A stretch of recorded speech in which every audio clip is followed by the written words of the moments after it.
আজকে আপনাদের সাথে শেয়ার করব শিমের বিচি দিয়ে মাছের মাথা। এখন শীতকাল, সবাই পছন্দ করে শিমের বিচি দিয়ে মাছের মাথা রান্না করে খেতে। শীতের দিনে মাছের মাথা দিয়ে শিমের বিচি খেতে কিন্তু অনেক বেশি মজা। হ্যালো গাইজ, আসসালামু আলাইকুম, ওয়েলকাম টু মাই ধারেন্সি ব্লগ। এখানে আমি 2 কেজি ওজনের এক মাছের মাথা নিয়েছি।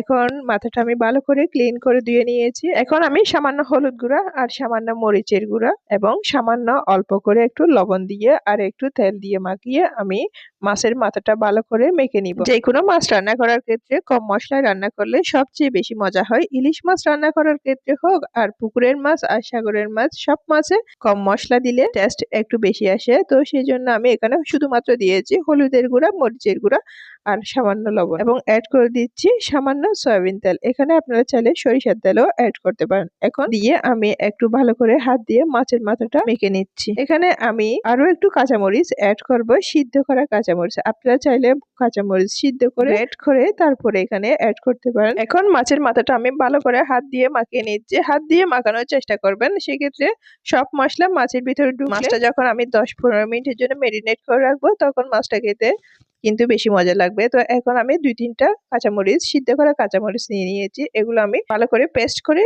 সেগুলো মাছের মাথার সাথে ভালো করে মেখে নিচ্ছি।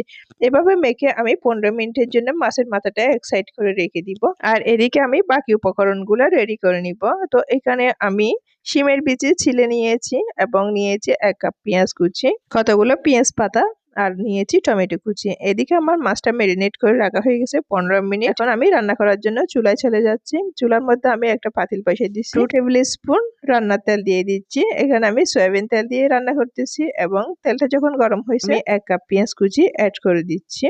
পেঁয়াজটা যতক্ষণ না ব্রাউন কালার ধারণ করতেছে ততক্ষণ পর্যন্ত আমি ওয়েট করব। তো পেঁয়াজটার কালার চেঞ্জ হয়ে আসছে। এখন এই পর্যায়ে আমি মেরিনেট করে রাখা মাছের মাথাটা দিয়ে দিই। এখন মাছের মাথাটা দিয়ে আমি কোনো পানি অ্যাড করব না, 2-1 মিনিট আমি কষিয়ে নিব। এরপর আমি প্লেটটা ধুয়ে একটু পানি অ্যাড করে দিব। এখানে আপনারা ভালো করে যদি কষিয়ে নিতে পারেন মাছের মাথাটা, খেতে অনেক বেশি টেস্ট হবে।